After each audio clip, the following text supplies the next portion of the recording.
Hello there guys, and welcome to the first episode of Genuine Chit-Chat for 2021.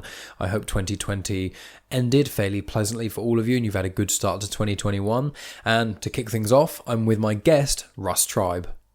Now, Russ Tribe is a fellow zombie horror movie enthusiast, but the reason I had him on my show specifically is because he is in the midst of creating an independent zombie movie called Day 66 that both myself and Megan were lucky enough to be extras in, so whenever that film comes out you'll be able to see myself as a zombie, so that's a lot of fun. Just a couple of quick bullet points before we get started. So the whole conversation does centre around the zombie movie itself, but we also do speak about favourite zombie films, the difference in UK and US zombie movies, how it was to write, direct and act in the movie, because Russ did all three of those things. And then we also, towards the end, we talk about just some general movies and TV series and things as well. So really, really cool for any horror or film fans. It's a really interesting thing to just listen to how these sorts of films are made, especially when you don't have a massive studio budget. So I hope you guys really enjoy it. Links to everything are in the show notes, including the website, the trailer, Beacon Productions, social media, Discord, all that sort of jazz. But just before the chat gets started, there's going to be a quick promo for the What the Smut podcast, and then the chat will get started. Once my chat with Russ finishes, I'll be back at the end to give you guys some insight of what you can expect from 2021, a few other bits and pieces about what I'm up to, guest spots, etc., and also information about my other podcast, Star Wars Comics in Canon. So be sure to stick around for that, and obviously make sure you give Russ and the whole Day 66 crew a lot of love on social media, because I'm sure he'd appreciate that. And hope you guys enjoy the chat, and I'll talk to you at the end. This is What the Smut, a podcast where we read and talk about paranormal erotica novels. I think you mean paranormal romance novels. How about some of both? So you don't have to. Hey guys, I think we should do a paranormal erotica podcast. I guess so. I know how to read. Why smut?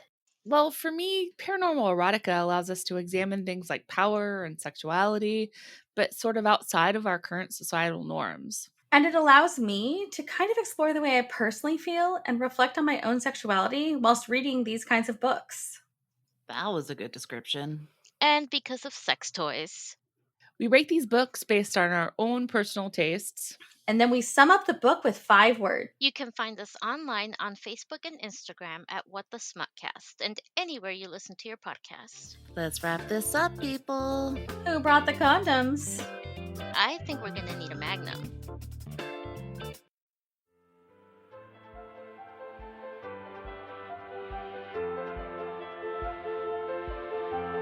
Welcome to Genuine Chit-Chat, where we have honest conversations with interesting people. And I'm your host, Mike Burton. So, I am here today with Russ Tribe. You are a filmmaker and a fellow zombie enthusiast. So, why don't you introduce yourselves to the people? What is it that you generally do, specifically to land you on the podcast? Yeah, well, thanks first of all for having me along, Mike. Really appreciate your time, and it's great to be here. I have a passion for all things movies. I've been a member of a local club to the Southampton area called Beacon Productions for around, I should think probably around 19, 20 years now. We are a non-for-profit club, and we make short TV programs and films and things for local television channels such as Southampton and Portsmouth TV when they were in existence. And more recently, a lot of our content goes onto YouTube. One of my bucket list wishes was to make a film, and I am a massive fan of the horror genre, and not necessarily zombies in particular, but zombies were the idea that I formed in my head, and I decided I wanted to go down that path. And I spoke to Steve Launay, who is the head of Beacon Productions, and I asked him if he'd be willing to sort of work with me on this venture. And Steve thought it was a great idea and was willing to support it. So he helped me sort of realise my vision and get it all filmed. That's amazing. I mean, it's one of those things where, like, I'm sure a lot of people have got some sort of vague semblance of an idea of either a film they want to make or a series or that sort of thing. But it is another thing entirely to actually jump off and actually make it specifically. So was there something specific that made you start the film? Well, let's rein it back a little bit. When did you first think, okay, obviously it was on your bucket list and stuff, but when did you think, right, now I'm going to make a zombie movie? And then from that point, like, how long did it take you to write it and kind of start putting things together? Because I know production's been a couple years as well. So if you just want to say when you kind of first thought of the idea and the journey up to this point.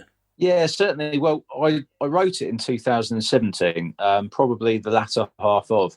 I genuinely can't remember how long it took me to write it, but I envisaged it being a movie without any dialogue in it at first and driven purely by a soundtrack.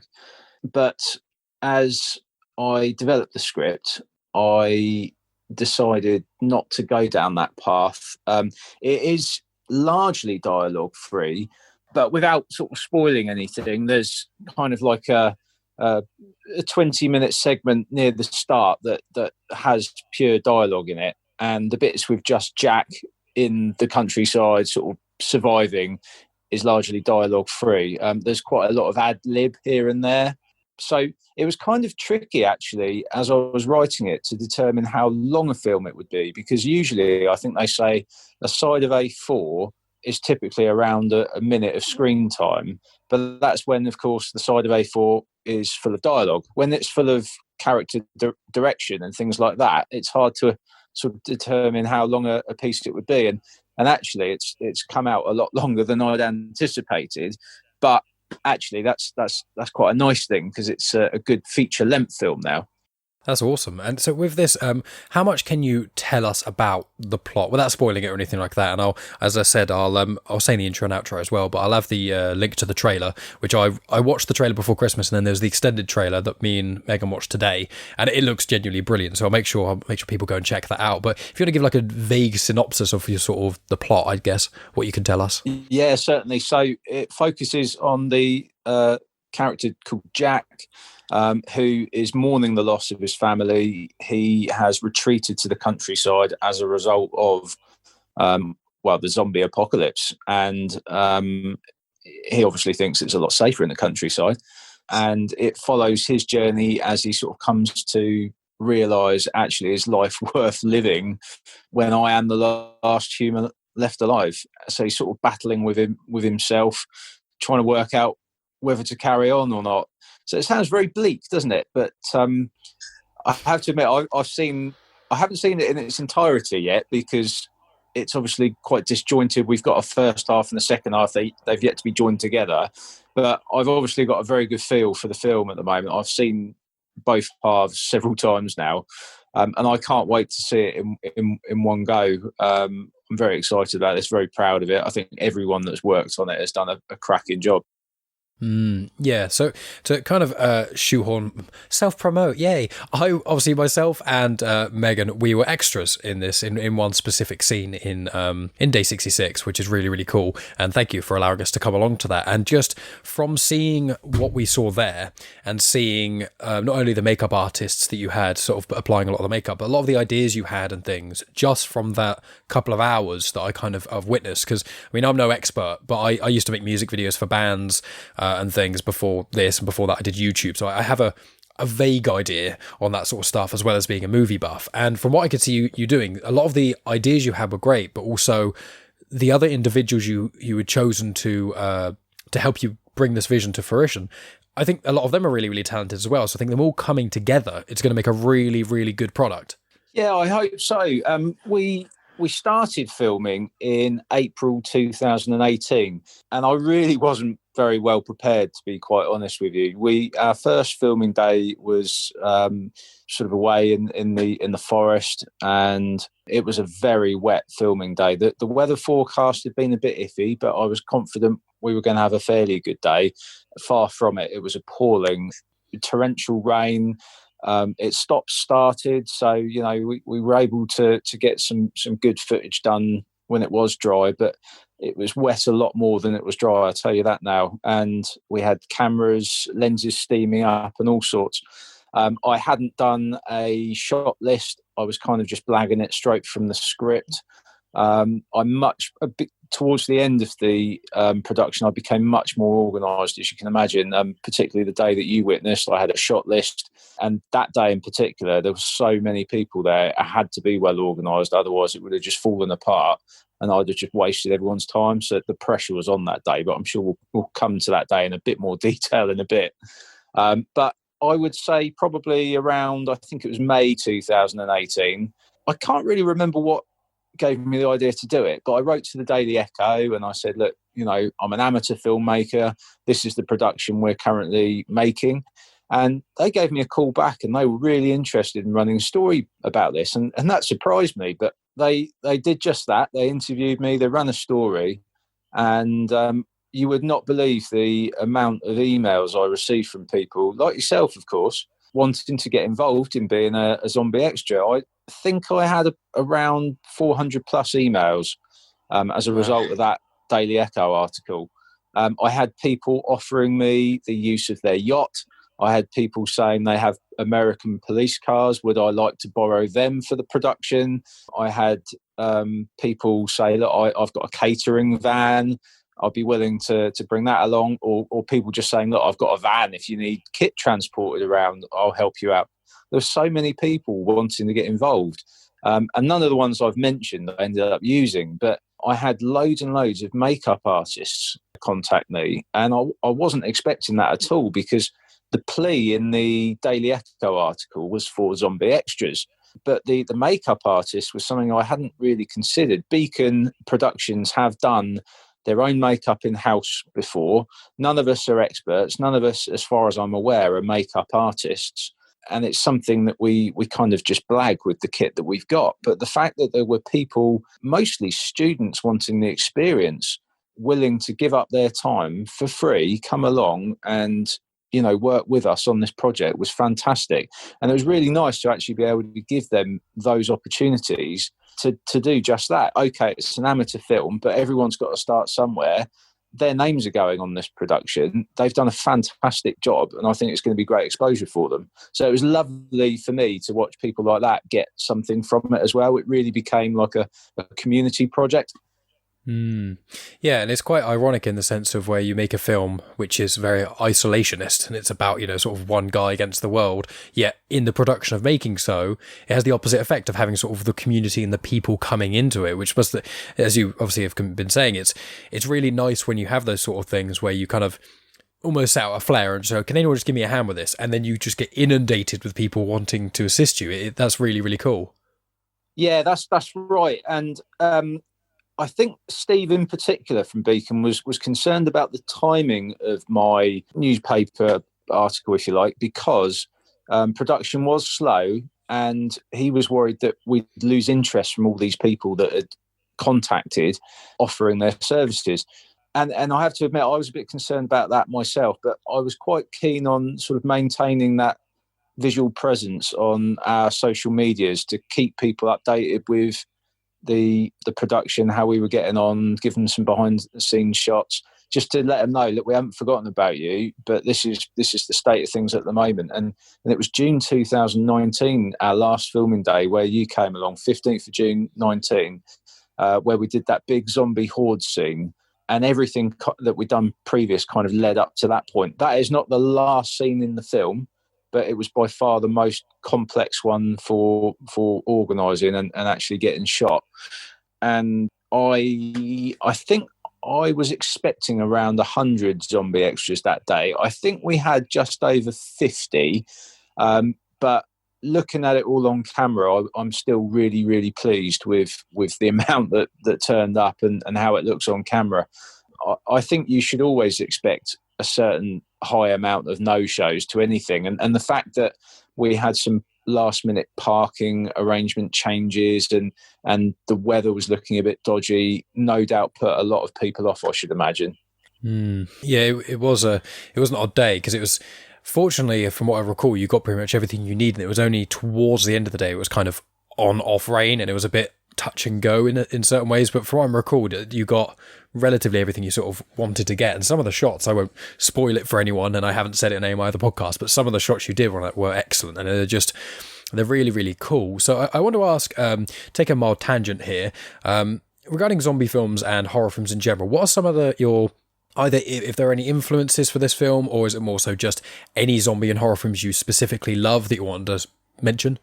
Well, I think I was 10 years old, and one of the first horror films that I ever watched, and indeed it's got to have been the first zombie film I ever watched, was the original Dawn of the Dead. Well, indeed, they hadn't even remade it by that point. And I remember staying around the mates for a sleepover one Halloween, and we watched that. And it was an 18, as you know, and that was amazing as well. I was like, wow, I'm 10 years old, I'm watching this 18. And my 8-year-old son doesn't know how lucky he is with what I show him, I'll tell you. But the Dawn of the Dead absolutely amazed me. I was terrified. I thought it was fantastic, and that's really stuck with me. As much as I like films like 28 Days Later, and yes, he has seen that one, I am a massive fan of slow, staggering zombies. I don't really go in for the running ones personally. And I know we could debate all day long as to whether the ones in 28 Days Later are actually zombies or not. I'm going to say they are, but that's an argument for another day. One that I'm not confident I'd win either. But yeah, so that film's really stuck with me, and I would say that one has probably influenced me quite heavily. Although it's not an outright horror, Shaun of the Dead is another classic that I thoroughly enjoy, and yeah, that one has always sort of stuck with me as well, because I think it's quite inventive. You know, the whole throwing records at zombies and using cricket bat and all these types of things. You know, it sort of opens your mind a little bit in terms of what fun you could have in your film as well. And it's no secret, you've seen it in the trailer, there's a baseball bat with nails sticking out of it and all sorts, you know. So, and you mentioned some awesome shots that we took as well. Again, you know, it won't spoil anything because it's going to be obvious from seeing the latest trailer, but we were lucky enough to have a drone along on that filming day back in June 2019. And we got some fantastic shots using that of the zombie horde from the air, and some sweeping shots. So, yeah, I'm really excited to see those and to show everyone those as well. Yeah, because the films you mentioned, funnily enough, I would say the three best, for different reasons, the three best zombie films in my eyes are probably 28 Days Later, Shaun of the Dead, and Dawn of the Dead. Now, I've seen the original Dawn of the Dead and the remake, and I like them both probably equally. I saw the remake first, and I was like, I'll go back, I'll watch the older one. I probably won't like it that much. And you watch it, and apart from the makeup being a bit off, everything else about it is brilliant. And it's just, so I don't actually know which of the two I prefer, but I just think that obviously the original Dawn of the Dead and a lot of George A. Romero stuff basically spring-loaded the sort of the mainstream liking zombies and stuff a lot more. And then there was a sort of zombie renaissance sort of early 2000s, which I think Shaun of the Dead has a big part in, sort of spring-loading, as well as 28 Days Later and a few other things. I think 28 Days Later, although it's not my favourite film, and yeah, I'm not as much of a fan of the fast zombies, I do find that 28 Days Later, especially the first half of the film, maybe just the first 10 minutes, has some of the best cinematography of any film I've probably ever seen. You know, the first scene where he's walking through London and there's no one about, that is just... shutting off London early morning, yeah. Incredible. Classic, it's just, yeah. there's almost no other films you could see that do that, because trying to get any part of London closed and having a shot like that is just... And obviously the music's a big part, and I think Shaun of the Dead, as you kind of say, Shaun of the Dead is the funny, the originality, the different things, and it shows it can have a bit of fun. Dawn of the Dead is like the original, and then 28 Days Later is kind of like the reimagining almost of sort of zombies in that way. So it's interesting you chose those three, and sort of linking to that as well is something I want to tackle, which is the US and the UK's versions of zombie films. And a good comparison I give would be Shaun of the Dead and Zombieland, because they're both generally the same themed films. It's just that one is very American and one's very British. And in that sort of realm, obviously, Americans have guns, and generally speaking, people in the UK don't. And that's quite, I think, a big part of it. But with you as a filmmaker and things, did you find yourself were there things you were restricted that you couldn't do because you're in the UK, or did you kind of, when you went into making it, you were thinking, this is going to be a UK zombie film, and therefore I'm going through this route with it? Yeah, it's interesting you should say that, actually, because writing a film, obviously, it's very easy to kind of lose track as to where it's set and say, oh, yeah, he's going to have a gun and all this type of stuff. But actually, yeah, you've got to keep it. It sounds interesting, doesn't it? Weird calling it realistic because this is a zombie film. How realistic are zombies? But, you know, realistic to the setting, shall I say. So, yeah, we don't have easy access to guns in this country. There is, I think, a gun in the film, but, you know, I think it allows you to be a little bit more inventive with how you dispatch your zombies, doesn't it? Is it fun just watching every single zombie in the film get shot in the head? A shotgun to the head, watching the zombie's head explode, that might be pretty cool. But seeing every zombie die in that fashion, it's going to get a little bit dull and boring after a while. So it allows you to think outside the box a little bit and work out lots of different ways to dispatch the zombies. And that in particular is something that I had a little bit of fun with whilst writing it. And it probably would be spoilers to talk about any of those. I've been very careful with what I've shown in the two trailers. The shorter of the two trailers, the one we released back at the end of, I can't remember when it was now. Was it the end of October, November time? Yeah, it was about that sort of time, yeah. About that time, wasn't it? I don't believe we had any zombies at all in it, apart from right at the end where you saw them start to come over the brow of the hill. We gave you much more of a taste of the zombies in the second half of the extended trailer. But again, still, I didn't want to show any sort of any zombie kills, if you like. Massive spoiler territory there. So you have to wait and see the final film to work out how Jack tackles the zombies. But I can assure you, you won't be disappointed. Yeah, from what I saw of both the trailers and also on that day, I'm very excited by it. And it's, as you say, one of the reasons that I love Shaun of the Dead. Like, I love both Zombieland and Shaun of the Dead for different reasons. But like, in America, if a zombie apocalypse happened, once the sort of wave of insanity is gone, as long as you have access to guns, you're generally all right. And most American films with the zombies aren't that scary necessarily unless they're in a massive horde because you've got guns. Whereas in England, as Shaun of the Dead shows you, if there's like 5 of them, you don't really, it's kind of hard to even you don't have a gun, you just have to maybe spin in a circle with a baseball bat or a cricket bat and things. So it is one of those things where I've heard a director say, I think it was the guy who made Revenant, I think, talking with Tarantino, and they were basically saying how when you film in extreme conditions, or if something maybe goes wrong in filming and it maybe doesn't go the way you want it, sometimes that can actually open the door to an even better idea than you originally had, because you have to try and innovate and do things. And I imagine with it being sort of, an indie film, and also, you haven't got a studio budget from Warner Brothers for $2 million, I'm sure that would be lovely. But because of that, you have to work out, as you say, you write a script and then, it would be really cool to have, a giant monster truck flinging over a huge ramp and mowing down 4,000 zombies, but that isn't a feasible thing. So I imagine that mixture between the budget, your own sort of team, as it were, as well as your own mind, having to write in that sort of way with those constraints, it probably allowed you to do some of the more interesting shots you had and the more interesting ideas. It probably allowed them to flourish quite a lot. Yeah, absolutely. I going back to the whole no guns, it allows you to get up close and personal with the zombies, and you are a baseball bat or a hammer distance away from them, as opposed to you could be blooming a half a field away from someone, depending on what type of gun you've got and how good a shot you are. Of course, makes them more scary as well. It does. Yeah, there's a tighter setting, much more danger. So, yeah, I think that can have a lot of benefits.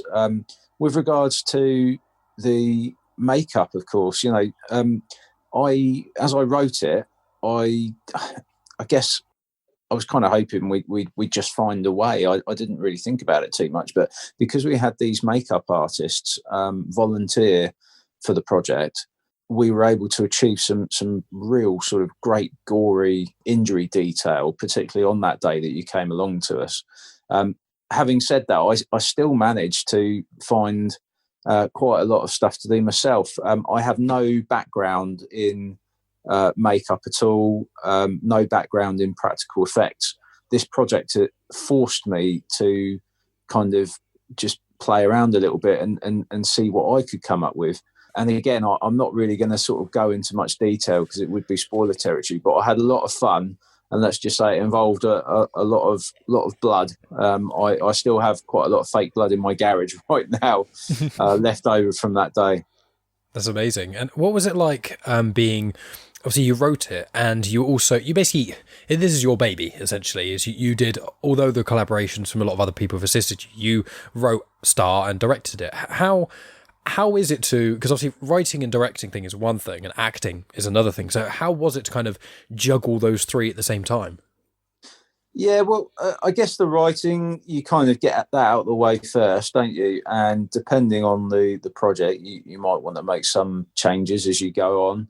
But generally, the writing's kind of done and dusted. So it's the acting and directing that is the real challenge. And it was difficult, I'm not going to lie. A lot of our filming days were just a few hours here, a few hours there, when me and whoever was along for the film crew on any given shoot could manage, because we've all got full-time jobs. This is a hobby, essentially. And, no one's getting paid to be there. So, and that's why, indeed, the production has taken so long, and indeed why the editing's still going on now, because, everyone has priority commitments. Everyone has their lives to live, and this is kind of like a little extra, if you like. So, yeah, it was a challenge. And actually, there is a short film that I've written whilst this Day 66 is being edited. It's a short film to do with... it's called Cuckoo, actually, and it's about the cuckooing of an address. Have you heard that term before? It's where, I haven't, no. It's where drug dealers take over an address, typically of a vulnerable person, so either an addict or someone with mental health problems, that type of thing. They take over the address and use it as their base for their dealing activities. And I gather that the phrase cuckooing comes from a cuckoo, and cuckoos take over other birds' nests. I believe that's where the phrase comes from. So there's a short film that I'm working on for that, and I have absolutely no intention of acting in that, certainly not as a lead character. I dare say I may have a little cameo. That's director's prerogative, isn't it? But I'm going to make this one a lot easier for myself.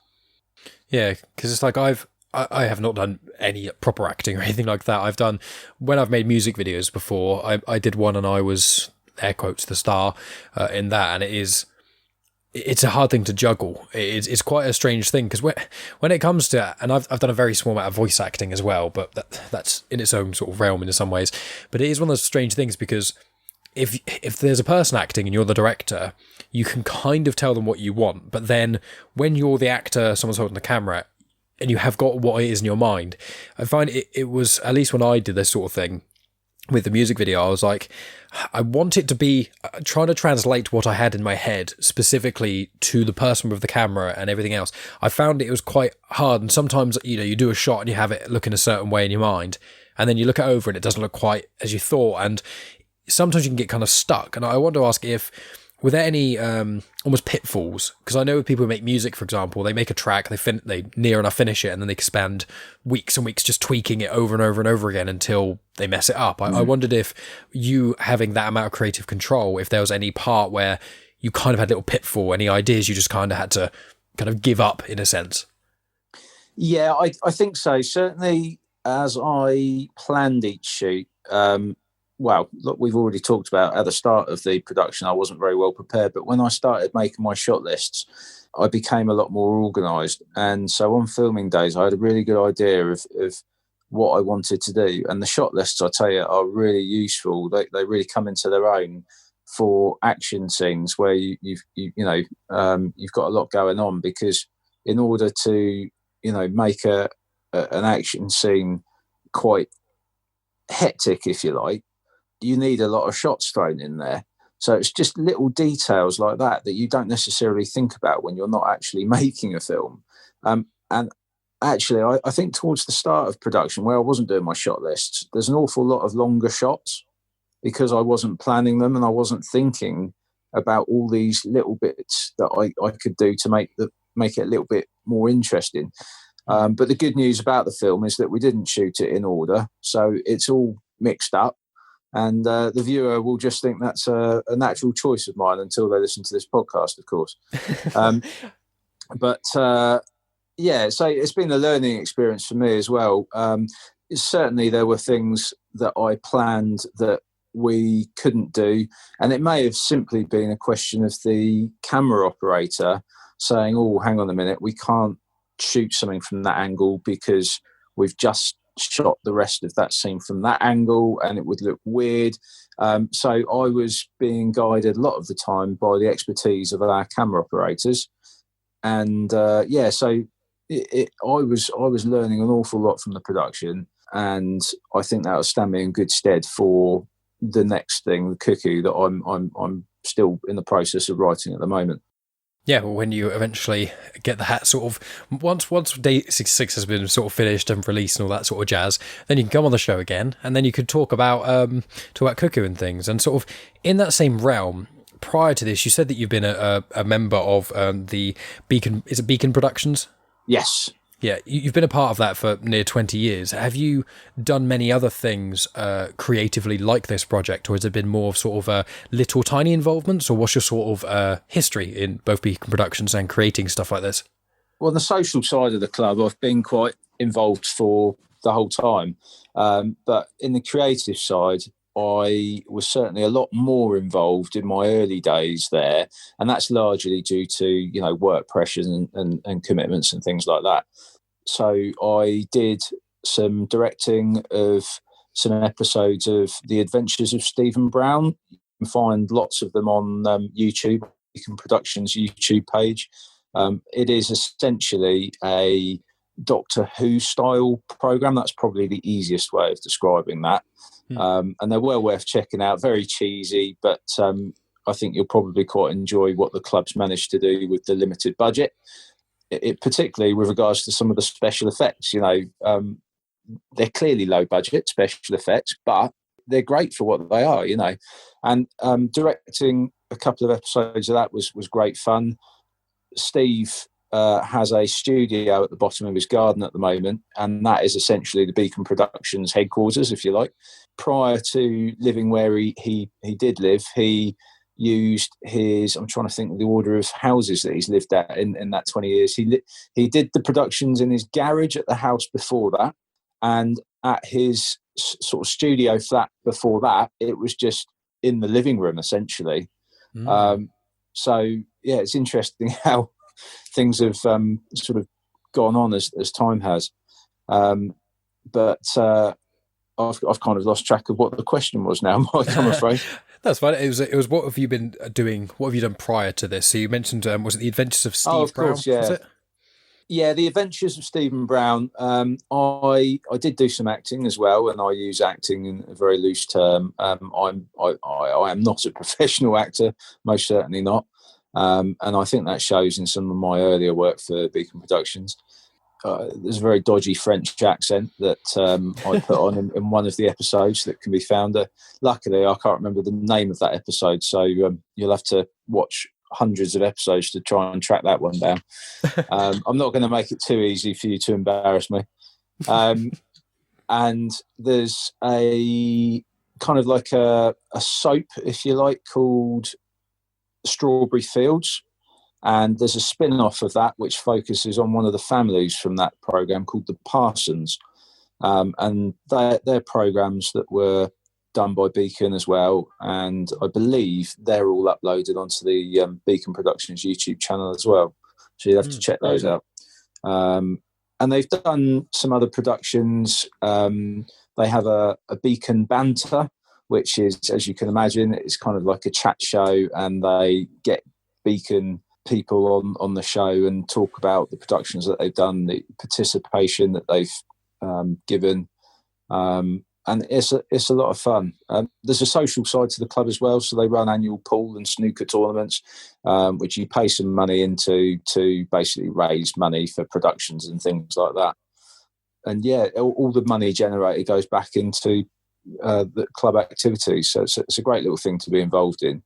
And it allows people to sort of dip in and out as much as they want.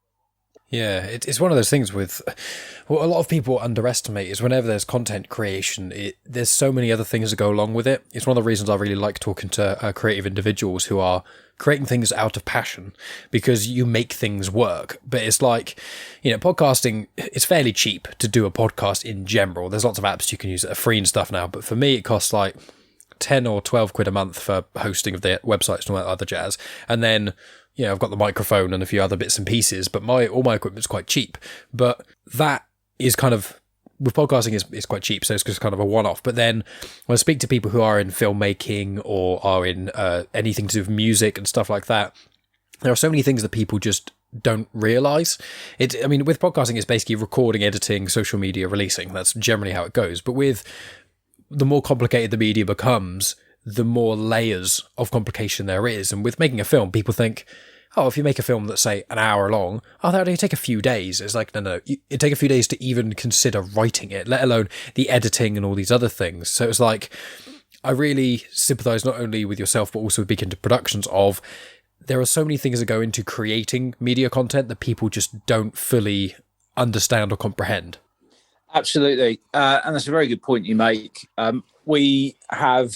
And it's great that they do, because it shows they're desperate to see the film, which is lovely to hear. But I get quite a lot of messages on a regular basis from people following Day 66 saying, when is this film going to be released? When is it going to be ready? Well, I don't have an answer for that. I'm very confident that it's going to be 2021 now by the progress we've made on editing. I'd like to be able to say to people, it's going to be the first half of this year. But I'm a firm believer in not making promises I simply can't keep. These things are beyond my control.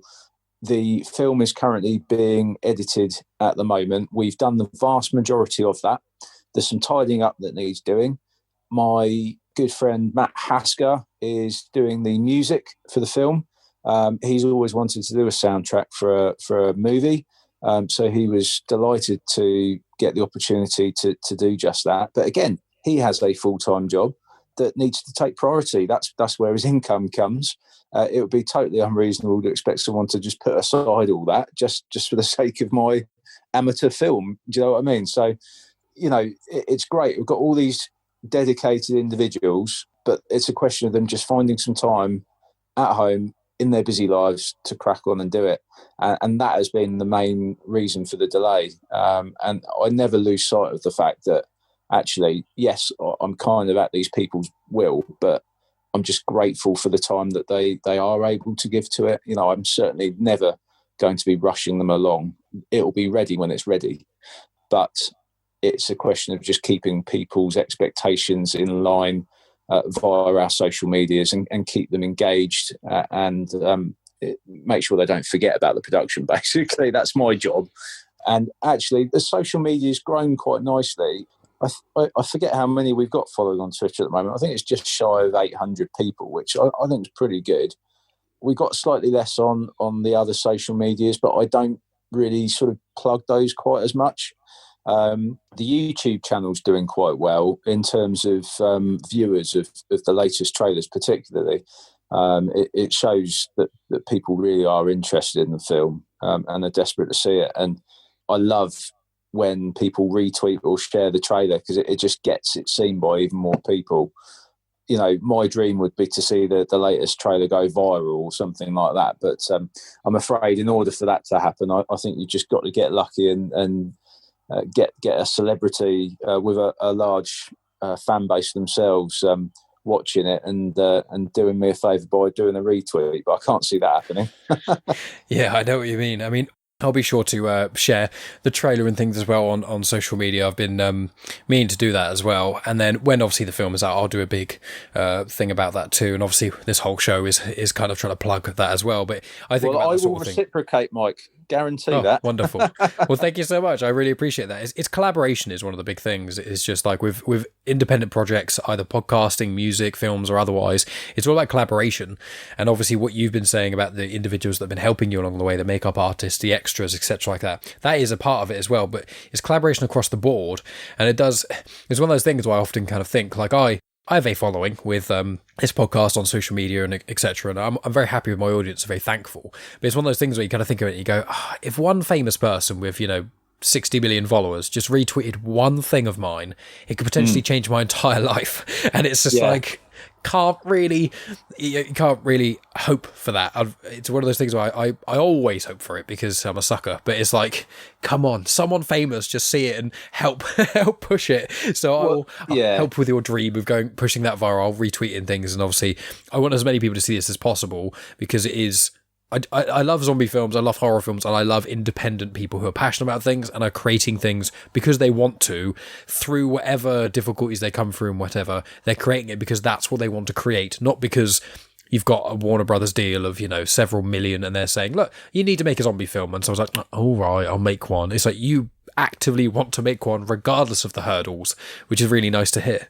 Yeah, absolutely. And whilst you mentioned sort of budgets and things, I haven't totaled up the budget in a while. So, I'm only sort of guessing, but I would estimate I've spent probably around £1,500 on the film, which, is quite a lot of money to raise yourself. But obviously it's been over a period of time as well now, hasn't it? And the vast majority of that would have been spent on that 15th of June 2019. There's all these sorts of things that you don't think about, aren't there? We had, as I've said, I think it was 50-something zombies along that day. We had a school of makeup artists come down on a coach from London. We had another bunch of makeup students come from, I think it was a university in Southampton. We had some independent makeup artists that had already been part of the film who once again gave up their time and came along to this one. I think this was the one that they were really looking forward to, so they were never going to miss out on that one. Bearing in mind the number of people that I had along, I had to provide toilet facilities. I had to get some portaloos along. All these things add up. What happens if someone twists their ankle in the middle of the field? I don't want to get sued. So you got to get insurance. So I had insurance for that filming day. And I tell you, that wasn't cheap. No, I work in that realm, and I unfortunately know of many of the sort of costs that go along with that. Well, it'll be a one-off event insurance. So I'm sure you can imagine the sort of cost involved in that type of thing. And it was little considerations, like as much fun as it would have been to have been waving around the samurai sword in the middle of that field, which was in the original script. When you plan the film, you realise, well, actually, I don't want to risk slicing these people in half for real. Which I don't think is unreasonable, really, is it? They're giving up their time for free. They don't want to be cut in half. So I bought a plastic sort of dummy hammer that I was running around with. Well, actually, this plastic dummy hammer, it's plastic, but it was still pretty weighty, and I certainly wouldn't want to get hit over the head with it. So it's just little things like that you've got to bear in mind as you're making a film. I'm pleased to announce that no one was injured. It was quite well organised, and we checked with everyone as they left, and everyone was fine. Had a good experience apart from the downfall, but the weather was beyond my control.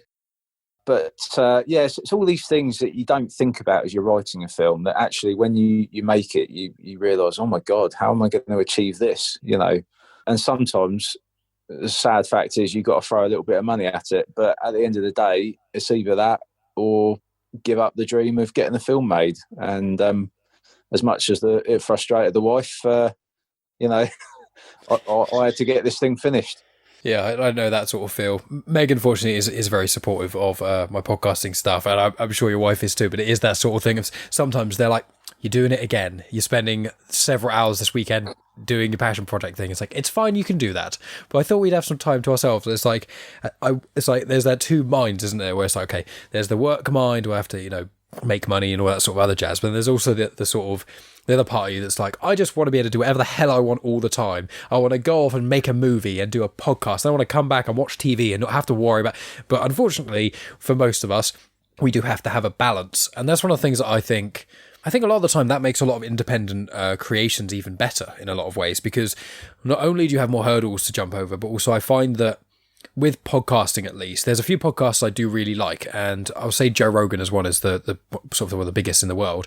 It's great listening to him talk to certain people, but when he talks to other people, you're just like, you're a multi millionaire. You don't have that same connection to the sort of the ground level people as much. And with certain content creators, either be it music, movies, or anything else, sometimes you go, their version of what normality isn't actually normality. It's actually a weird, skewed, rich version of it. You know, there's quite a few, so many Christmas films and things like that where you watch, you go, this is quite cool. And then you go, everyone in this is minted. How to be able to afford all these things is ridiculous. But I think that when one does have to struggle to get their creation out, and often, you know, it does have to work a job and all these sort of other things, it grounds them. And it means that, you know, when you're at work or when I'm at work or anything like that, I'm sure there are times where it could be something completely benign and random and nothing to do with the creative projects you've got on your plate, but you just have like a thought and you go, I wonder if I'd ever thought of that if I wasn't doing this sort of boring aspect of my job, if you know what I mean. Yeah, absolutely. It's been quite an experience, I tell you, and that's one of the reasons that for my next project, Cuckoo, which again is with Beacon Productions, I have decided to just keep this one a short film. It's going to be easier to edit in-house as well. That was one of the issues with the length of Day 66, was that nobody within Beacon Productions wanted to really volunteer to edit it in its entirety. So the original plan was going to be to give people segments. Now, there's always the danger, of course, that it won't be as fluid. One editor's vision will differ to another's, and it might seem a bit disjointed. Luckily, we had a chap who volunteered to take the editing on.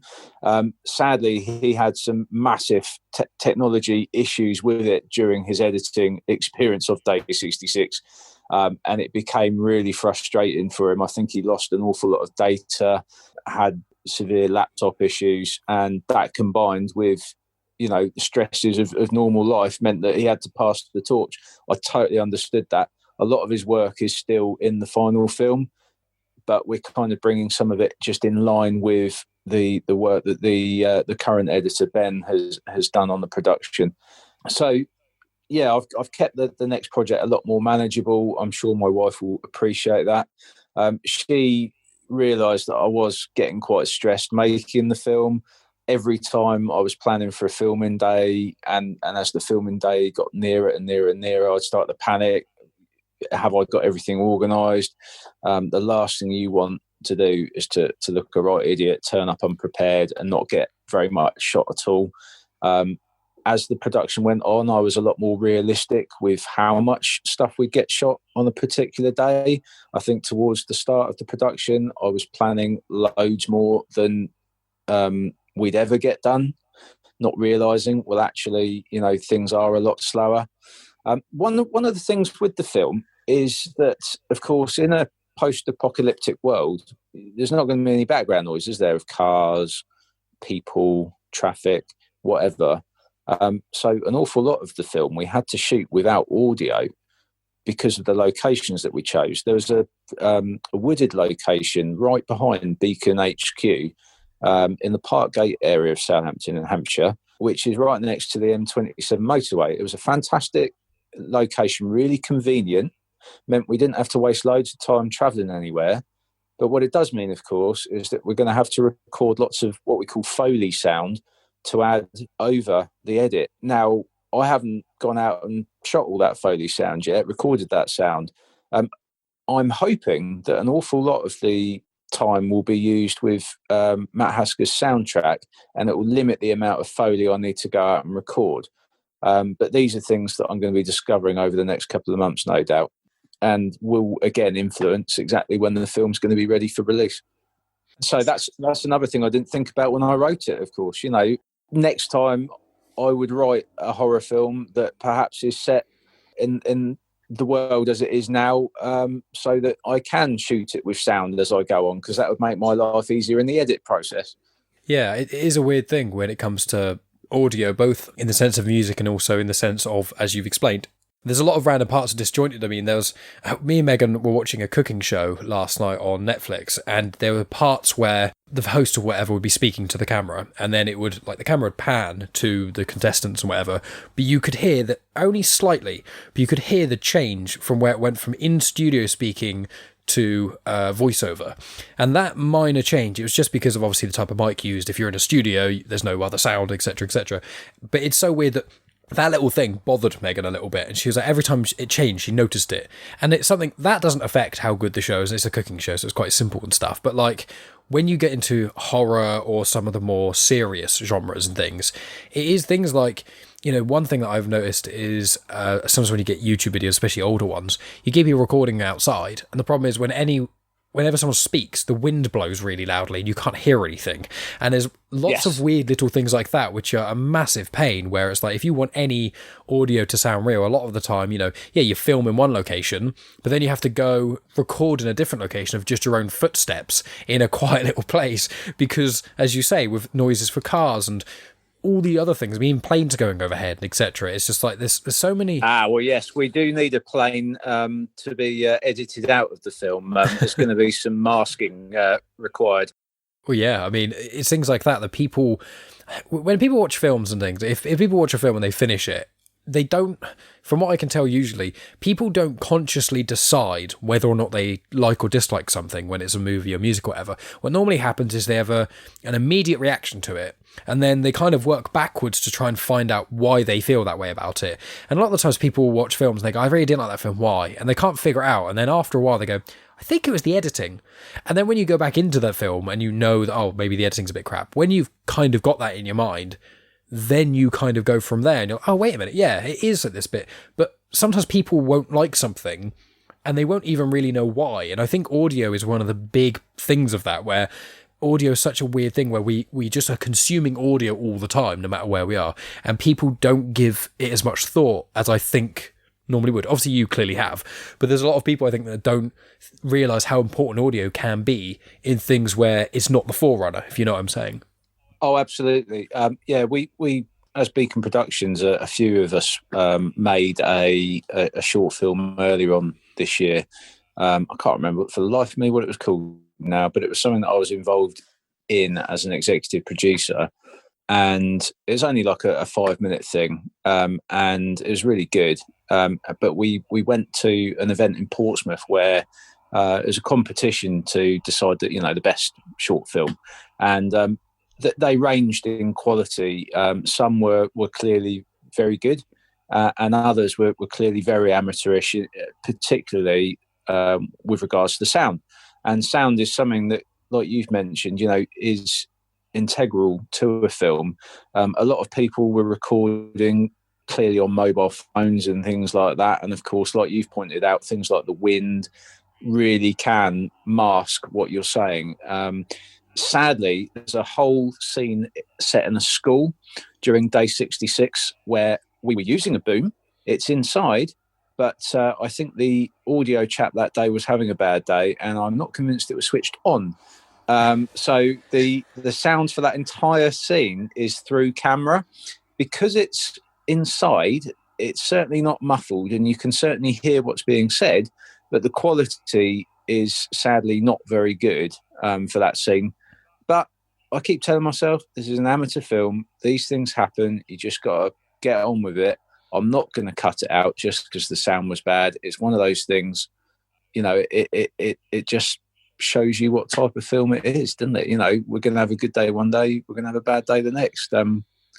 Get over it, you know, just wait for the gore to arrive, and then you'll enjoy yourself.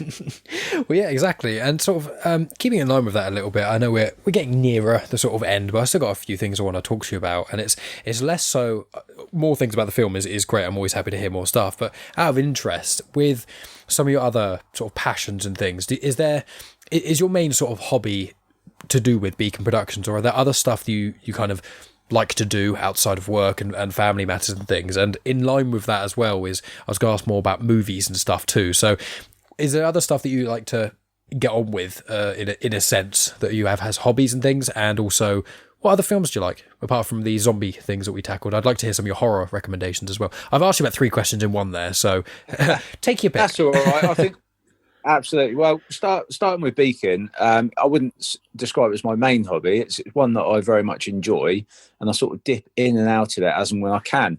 I think where I've spent so much time on day 66, I'm probably keen to just sort of focus on the social side of Beacon for a little bit, as opposed to the filming side, with the exception of Cuckoo.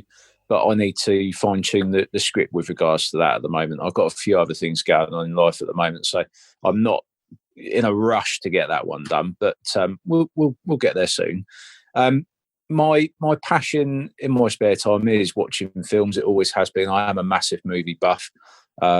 If you follow my non-day 66 account on Twitter, you'll see I tend to post a review for every new film that I watch. That's something that I've started doing in the last year or so, and I quite enjoy doing it.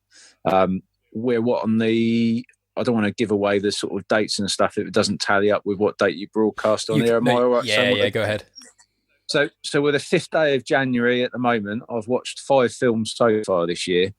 So I'm trying to keep to a film a day if I can. I might watch another one tonight to get ahead of myself, because I'm probably sleeping most of tomorrow because of my work. But yeah, I'm massively into films. Always have been, always will be. Love them. I have to admit though, I got a Netflix subscription about a year and a half or so ago, and I'm getting an awful lot more into my TV shows as well. So I've been neglecting films a little bit over the last year in favour of some quality TV shows. Things like The Crown. Oh, I love The Crown. I was surprised how good that was. Megan said to me, expecting it to be very good. I basically, with films, like I'm a massive movie buff as well, and me and Megan, we go through phases of watching loads of movies, like a different movie every day for like 2-3 weeks, and then we'll get on one series, and then we'll watch that series, and etc. The Crown was one of those shows where she was like, I think I got her to watch a lot of Star Wars stuff because I'm really into Star Wars, and she was like, okay, almost an exchange, can we watch The Crown? And I was like, I don't care about the monarchy at all, but I'll give it a go. After the first episode, I was like, this is amazing. It's so well made. The production of it alone, the soundtrack, the act, it is incredible. So yeah, I completely agree with you there. That was a weird one that I love so much more than I thought I would. Oh, absolutely. Yeah. I mean, obviously going back a few years now, but Breaking Bad, what a show that was. I think that still is my favourite TV show of all time. Yeah, Breaking Saul, the spin-off prequel to that, it's pretty good. I don't think it's quite at the same quality, but I still very much enjoy it. What other shows are there that I've watched recently? I'm trying to think. Ozark's a good one. Yeah. I quite enjoy that. You know, I'm worried as to how much life it's got left. I'm hoping they kind of wrap it up and keep it good. I think some shows can just drag on a little bit too long. More recently, I've noticed a lot of shows are going for sort of anywhere from 10 to 13 episodes a season rather than 22, and I'm a big fan of that, because I think around the 22 mark is quite a slog of a season to get through. I enjoyed Marvel's Agents of S.H.I.E.L.D. when that first came out, but as the series went on, I was finding it more and more of a slog to get through, and I think the quality dipped. So I'm not massively sort of knowledgeable on source material for comic books, but I love the MCU films. But I can always tell with TV shows that I think it's probably just the money that they spend on it, and perhaps the writing. It's just not up to the same quality as the films.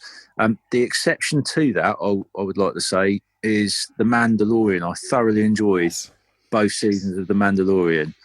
I thought that was absolutely fantastic, and I know Disney have announced a whole range of new Star Wars shows, haven't they? So I'd be really sort of interested to see what else they come up with. What is your film Twitter, or your non-Day 66 Twitter? I'll make a note of that, and then people can follow you on that too if desired. It's Tribe, but it's what is it? TRIB _EY. Okay, no worries. Yeah, I stick movie reviews on there, and when I rewatch a film as well, I won't stick a sort of a summary of every film I rewatch on there, but some ones that I haven't seen in years that I'd forgotten that were, you know, really good. I'll stick a kind of a rewatch review on there if you like. Yeah, I mean, I'll find that soon, and I'll share that as well, and I'll put that in the show notes and things. But it's with films and series and things, like I think when like Sopranos kind of started it. It was like Oh, Sopranos. Soprano, yeah. Yeah, Sopranos, Lost, The Wire, and Breaking Bad, and then I think Game of Thrones to a degree as well, and Walking Dead. They're the kind of shows that I think they're the ones that flip the script on it being movies are big budget and series are small, to kind of it being, oh no, some of the best stories can be told in series, because sometimes you need that time to flush out characters. And I completely agree with you. I find there's the Marvel shows that are on Netflix, Luke Cage, Daredevil, that sort of thing, and I watched a fair amount of those. But there are the DC ones that were out, the Arrowverse. And the thing is the Marvel ones, they were like 13 episodes. They're up to an hour or so each episode. And that I can just about deal with. But when it's, as you say, when there's 22 or 24 episodes, like there's Gotham that I used to watch, I really liked. But when you get 22 episodes, I say to people, if it's 22 to 24 episodes and they're 45 minutes each, that means that each season is 18 hours of your life.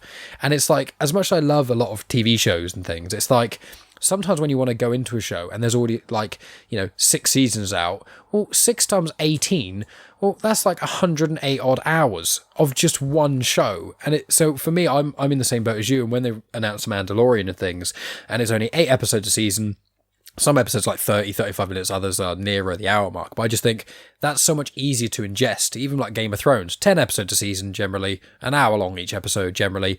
That is, I'd rather have slightly longer episodes but less of them than a million episodes, because as you say, it's just such a slog to get through sometimes. Yeah, absolutely. And I can't remember how long the Mandalorian episodes were. Anything from around 40 to 50 minutes, occasionally touching on an hour, were they? Something like that. Yeah. But I'd much rather they be tighter and much more enjoyable than just dragged out for the sake of it. And I can't stand shows like that just sort of just plod along, when I say that, Better Call Saul plodded along, but that did it in a stylish way. Do you know what I mean? It was deliberately drawn out for the purpose of what it was trying to achieve, type thing. But I have to admit, DC, I think, haven't quite got to grips with the Arrowverse stuff. I haven't watched Arrow, but I've watched what is it? Is it Legends of Tomorrow? Legends or League, whatever it's called. Yeah, I can't remember. Supergirl. I started watching that. I gave up halfway through the second season. For me, that it was just too many episodes and didn't quite engage me enough to make it worth my while. I think there's so much content out there. You've got to be quite strict with yourself in what you take on. And as it is, I like to think I've only got on the go programs that really, really engage me. But if I show you the list of those, it's almost anxiety inducing just watching the list of stuff that I've got on the go. And I have to keep a list because I've got so many on the go, I forget about them.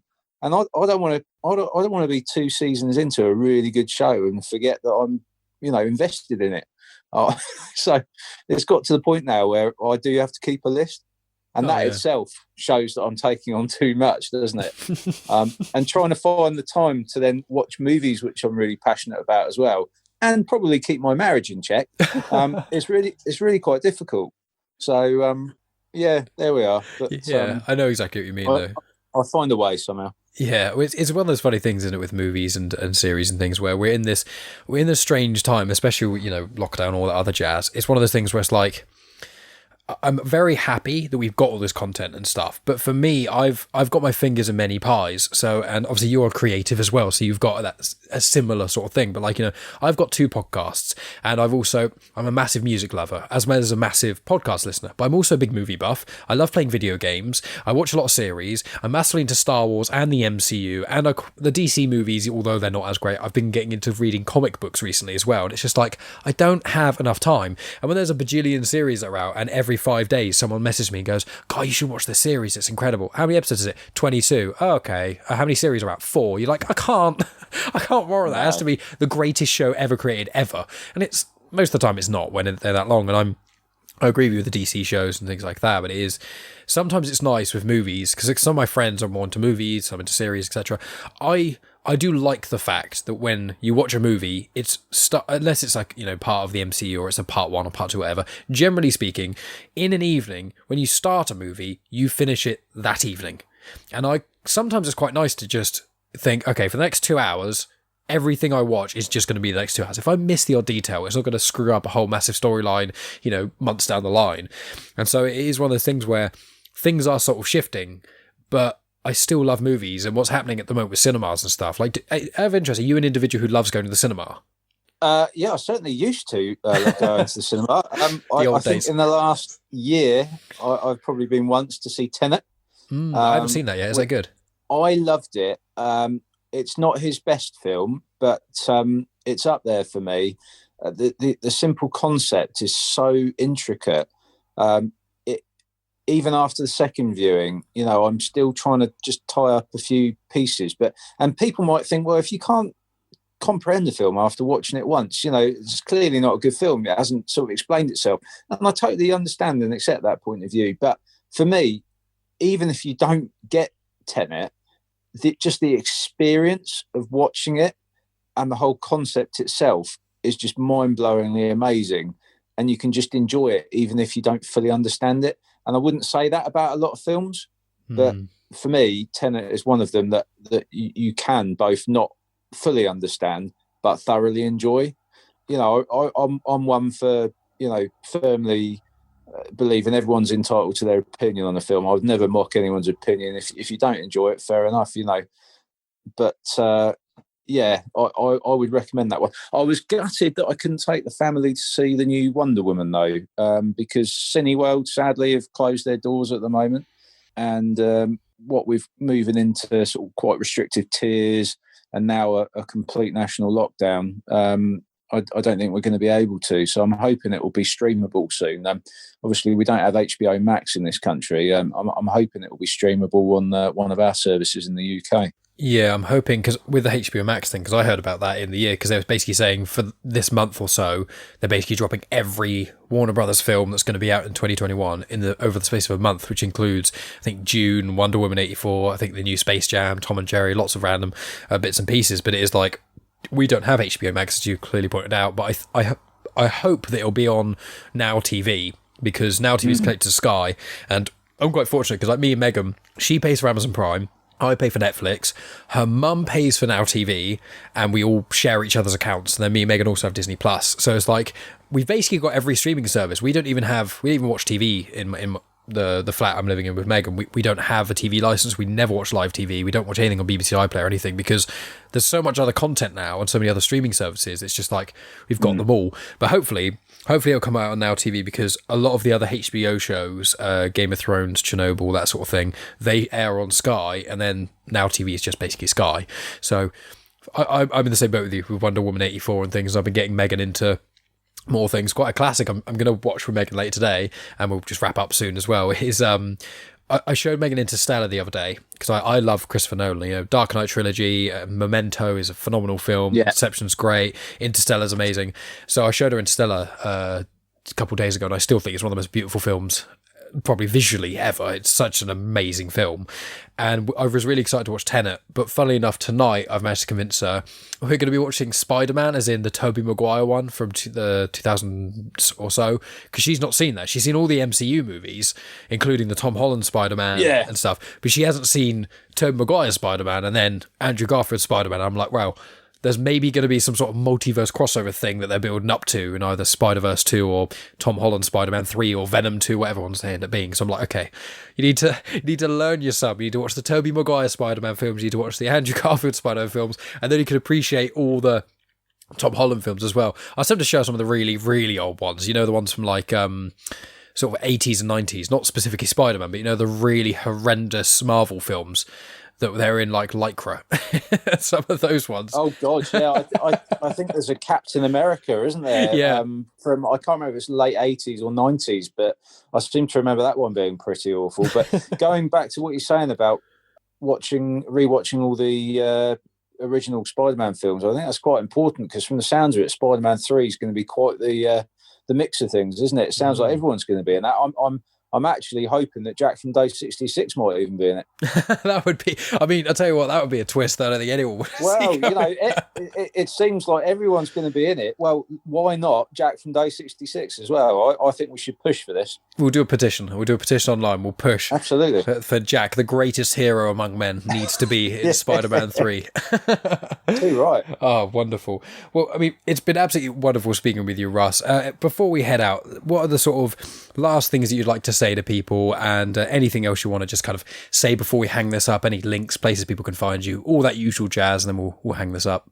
Yes, certainly. Well, first of all, I'd like to thank absolutely everyone for, well, first of all, listening to this podcast. It's been great having this opportunity to do that. But second of all, the people that have been following Day 66 over the last couple of years, I can't thank you enough for doing that. It really is appreciated.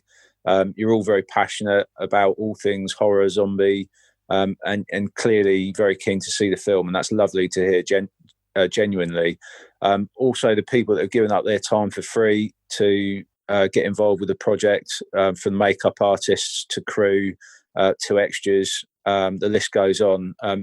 Even organisations like the Co-op for supplying all the food for the Zombie Horde Day. Waitrose gave us some tea, coffee, biscuits, all that type of stuff. So I'm really grateful to all these people for their support and for what they've given us. With regards to following us, you can do that on Twitter. It's at day66_movie. Please, retweet our content. Let's spread this far and wide, particularly with regards to things like our trailers. Let's get as many people watching them as possible. That'd be fantastic. We are also on Twitter. I've said Twitter. We are also on Facebook, Snapchat, and Instagram, which I believe is just Day 66 Movie. We're on Discord now as well. It's a fairly new thing. I'll be completely honest, I can't remember the link to that one, but I've advertised it on our other social media. So if you want to join the conversation on Discord, you can do that. Go and check out one of our other social medias. We have a website as well, and the website is run by Matt Hasker, who does the music for the film. He has posted a link to the trailer on the website, which is www.day66.uk. But you can also subscribe to our YouTube, which can be found under Tribe Media, and subscribe to us for all the latest behind the scenes stuff and other content as well. I think that's probably it, Mike, with regards to the social medias and websites and things. Of course, if you want to see what else Beacon Productions have created over the years, they have their own YouTube channel as well. Just search Beacon Productions, and they have a website as well, which I believe, top of my head, I could be wrong, is beaconproductions.co.uk, but you'll find it on Google anyway. If you type Beacon Productions Amateur Filming Club Hampshire UK, something like that, it will come up. Wonderful. And I'll include links to all that sort of jazz in the show notes and whatnot, and I'll be sure to tag Day 66 in the social media stuff so we can share and retweet and collaborate with each other and all that sort of other jazz and things. And I mean, it's been absolutely wonderful speaking with you, Russ. Thank you so much for taking your time out the evening to speak with me. Thank you for having me, Megan, as extras, because that was an amazing day out. It was a lot of fun. I've done a little bit of zombie work before, people go on the zombie walks and you kind of chase them and stuff like that, but that zombie day was really, really cool. So thank you for letting me be a part of that. Thank you for coming on the show and things. And when Day 66 is released, I'll be sharing it on all my social media. I'll be doing it a lot, and I'm going to be pushing it on all my friends too, and I'll be sharing the trailer and that stuff as well. So I just want to say thank you for spending your time. Thank you for being an awesome content creator and things. And I can't wait to see what Day 66 the finished product is, as well as everything else you've got coming out in the future. No problem at all. Thanks for having us, Mike. And that's the end of the podcast. Thanks as always for tuning in, guys. So coming up, I've got a podcast due for recording next week with a band that I recently got into who are really, really good. I'm not going to spoil who they are just in case, it doesn't go ahead, but it should all be going ahead fine.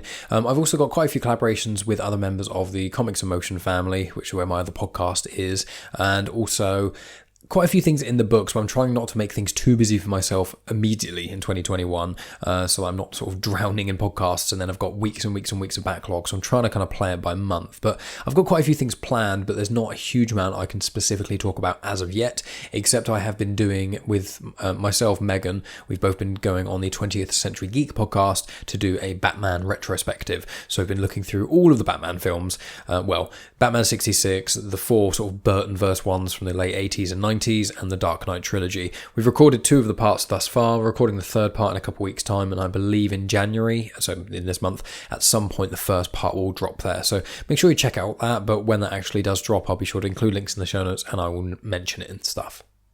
In addition to that, some of the other stuff that I've been involved with has been to do with my Star Wars podcast. Now, my Star Wars podcast is called Star Wars Comics in Canon. It is found on the feed of Comics in Motion. And Comics in Motion, I've done collaborations with those guys for quite a while over the sort of last few years of podcasting. And now, every day of the week, relatively speaking, there's a new podcast show. So there's ones about indie comics, which Tony Freena hosts. There's a What's the Topic show, which is sort of a discussion show. There's Superheroes for Dummies. There's all kinds of different ones for basically any realm of comics that you are interested in. Classic comics, New Age, the big 2, Marvel and DC, anything like that, movie tie-ins, etc.